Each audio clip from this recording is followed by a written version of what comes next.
Olá, espero que você esteja bem.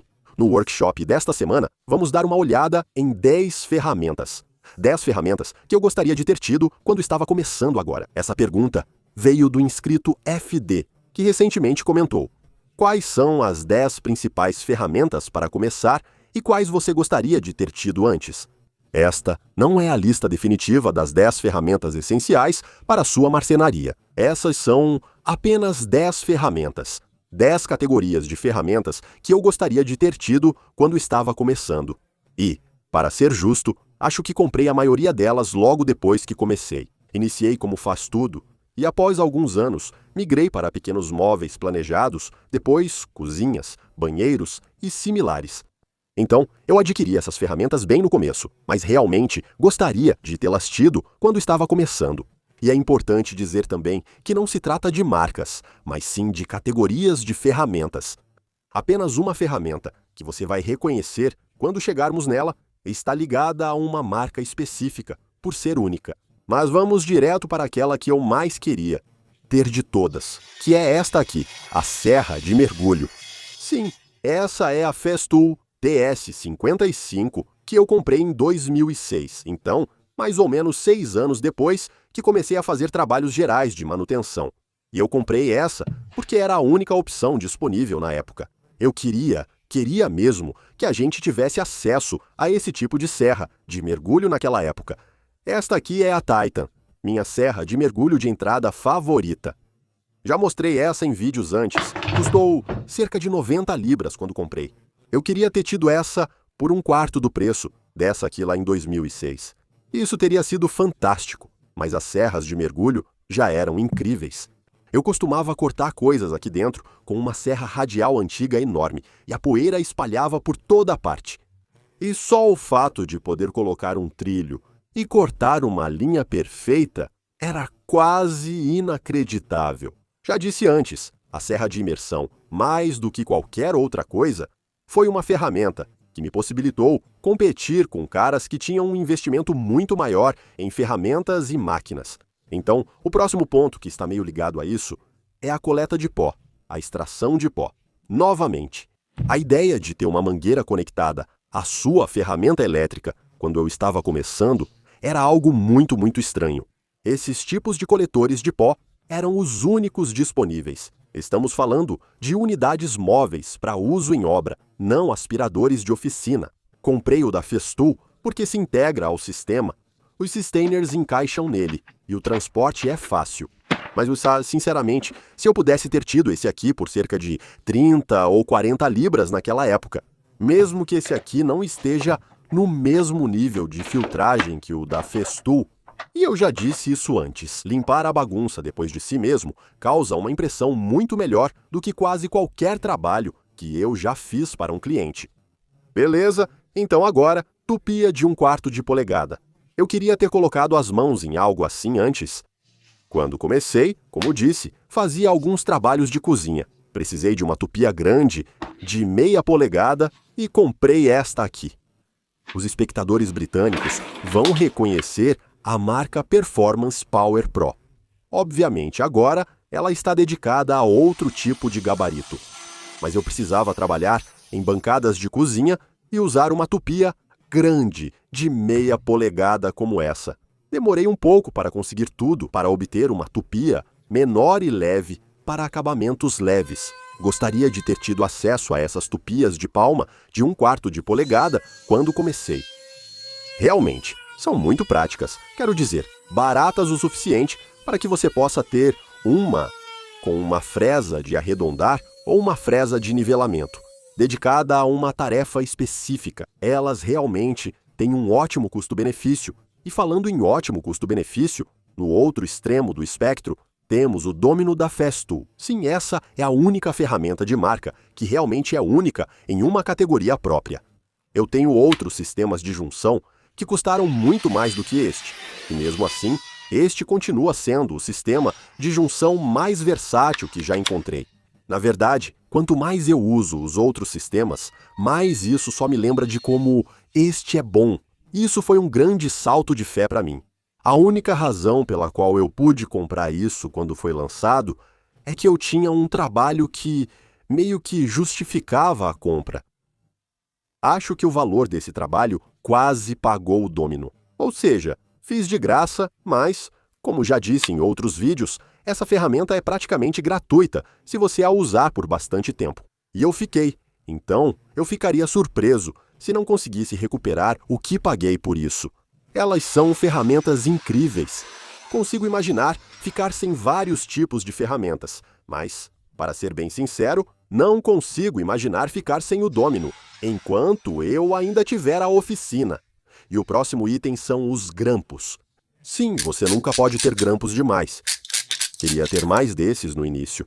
Eu comprava esses pequenos grampos de metal relativamente baratos, em uma loja de ferramentas local. Na época das lojas de ferramentas locais, custavam cerca de R$ 5 cada. A cada 2 semanas, eu comprava 1 ou 2, conforme podia. Agora, tenho alguns deles. Esses eram meio que versões anteriores do estilo de grampo rápido, sabe? Aquele grampo que você consegue usar com uma mão só. Você nunca tem o suficiente deles. Nunca tem um que seja grande o bastante, sempre tem do tamanho errado. Provavelmente, vou fazer um vídeo só sobre grampos, na verdade. Me avisa nos comentários se você tiver interesse nisso. Esses são ótimos, foram os que me fizeram começar e encontrei vários deles novamente. Devo ter cerca de uma dúzia guardados embaixo de um dos bancos e não consigo me desfazer deles. Então não sei para que vou usá-los, mas vou usá-los para alguma coisa. Então, o próximo é um banco portátil que eu meio que improvisei com cavaletes básicos, um Black e Decker Workmate, e esse tipo de coisa. E depois de alguns anos, por volta de 2008, eu fiz esse banco portátil. Ele era bem ruim. Ele começou a vida como um banco para quando eu estava instalando portas. E era tudo bem. Sabe, eu e Cenk tínhamos algumas ripas aqui dentro que meio que prendiam e travavam bem. Desde então, já foi cortado bastante. Mas foi esse banco que me fez começar a pensar na ideia de um banco portátil dedicado, um que eu pudesse levar comigo para um local de trabalho.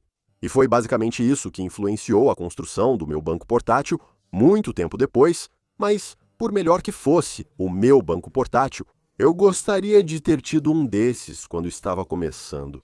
Tampo NFT da Festool. Este é um tampo original, Festool MFT 800 de cerca de 2007 ou por aí. Eu tive este antes daquele. Na verdade, comprei este como molde para fazer o tampo daquele, embora nunca tenha realmente feito isso. Sinceramente, não lembro quanto paguei por este, mas é um tampo original da Festool. Foi por volta de 150 libras, ou algo assim, como eu disse, em 2006 a 2007. E era muito dinheiro. A ideia de conseguir um desses por 30 ou 40 libras no eBay era simplesmente uma fantasia completa. Acho que todos que puderem ter um desses deveriam fazê-lo. Porque eles são incrivelmente úteis, especialmente se você puder combiná-los com a minha próxima ferramenta favorita. E é o simples batente de bancada. É uma ideia tão simples, um pino redondo em um furo redondo que posiciona tudo com precisão. É tão inteligente e tão simples. Não foi uma ideia da Festool.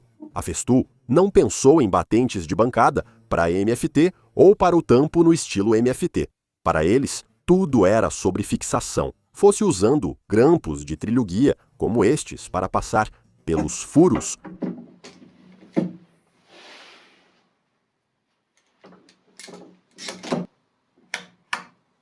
ou usando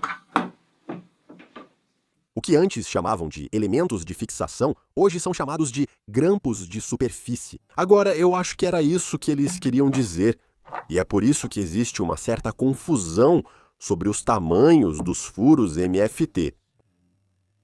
Talvez a gente faça um vídeo separado só sobre isso. De qualquer forma, a ideia de um simples pino de bancada, de alumínio ou aço, era simplesmente extraordinária, tão inteligente e tão simples. E ainda assim, isso fez com que tantas pessoas fossem muito mais precisas no trabalho que podiam fazer, inclusive eu. E a seguir, vem toda a categoria de ferramentas de 10,8 volts, mas, em especial, as parafusadeiras. furadeiras de 10,8 volts, especialmente com baterias de íon de lítio. Elas foram um grande avanço em capacidade, em funcionalidades. Acho que já tive todas as versões dessa parafusadeira. Furadeira de 10,8 volts da Bosch. Elas eram simplesmente ferramentas notáveis para a época delas. Esta aqui é de 2008 e foi uma das mais recentes. Então acho que por volta de 2005, 2006, eu tinha uma grande 18 volts com bateria de níquel-cádmio. E sair daquela para estas, que tinham quase tanta potência, e ainda assim em um pacote tão pequeno, foi uma verdadeira revelação. Elas eram simplesmente brilhantes. E ainda são. Hoje em dia, existem muitos outros tipos de 10,8 volts por aí. Mas eu realmente lamento não ter algo tão pequeno e leve disponível para mim quando comecei, fazendo trabalhos de manutenção. E finalmente, acho que nenhuma lista de ferramentas está completa, sem mencionar um esquadro de trilho. Eu tinha um esquadro de trilho. Pouco depois de começar a usar a serra de imersão, já tinha este. Já mencionei antes, é uma verdadeira monstruosidade, e eu não desejaria a ninguém ter algo tão bem feito e tão bem usinado quanto este aqui. Este é o da Bench Dogs, este é o Mark II. Vamos falar sobre ele em um vídeo futuro. Mas ter algo assim com você e as capacidades que ele oferece, especialmente quando você está no local, mesmo aqui na oficina, onde eu tenho uma Festool MFT, ele já provou ser extremamente útil. Então eu gostaria de ter tido algo tão bom assim. Para ser sincero, eu fiquei desanimado com eles por muito tempo por causa das minhas experiências com essa coisa aqui. E estou realmente satisfeito por tê-lo agora. Ah, na verdade, mais uma coisa. Isso é 10, mais uma coisa. Na verdade, uma coisa que eu realmente gostaria de ter tido quando estava começando. E tecnicamente, não é uma ferramenta, eu acho, mas é uma van. É um veículo comercial, é um veículo dedicado ao seu trabalho. Eu estava assim quando comecei a fazer trabalhos de faz-tudo. Andava para lá e para cá no carro da família e devo ter tirado milhares de libras em valor dele. O que eu realmente deveria ter tido, o que eu realmente precisava, era de um veículo pequeno, dedicado, onde você pode simplesmente jogar as coisas dentro. E não importa se as coisas ficam bagunçadas. Conseguir minha primeira van foi um enorme avanço para mim na forma como eu trabalhava. Isso, eu acho que conta como uma ferramenta. Me diga nos comentários se você concorda. Eu disse isso antes. Nós meio que vivemos numa era de ouro da prosperidade das ferramentas elétricas, com uma variedade tão grande de ferramentas disponíveis pra gente, a preços tão incríveis. Mas eu não posso, honestamente, colocar a mão no coração e dizer que não ter essas ferramentas me atrasou de alguma forma. Mas com certeza eu teria usado elas, se estivessem disponíveis pra mim na época. De qualquer forma, essas são minhas 10 ferramentas principais, ou 11 me diga quais são as suas aí nos comentários abaixo. Acho que vou encerrar por aqui. Obrigado por assistir. Se gostou do vídeo, deixa um joinha pra gente. E eu só quero agradecer muito a todos os membros do canal no YouTube e aos apoiadores do Patreon por ajudarem a fazer deste canal o que ele é. Mas é isso por essa semana. Muito obrigado por assistir. Fiquem seguros, se cuidem e até a próxima.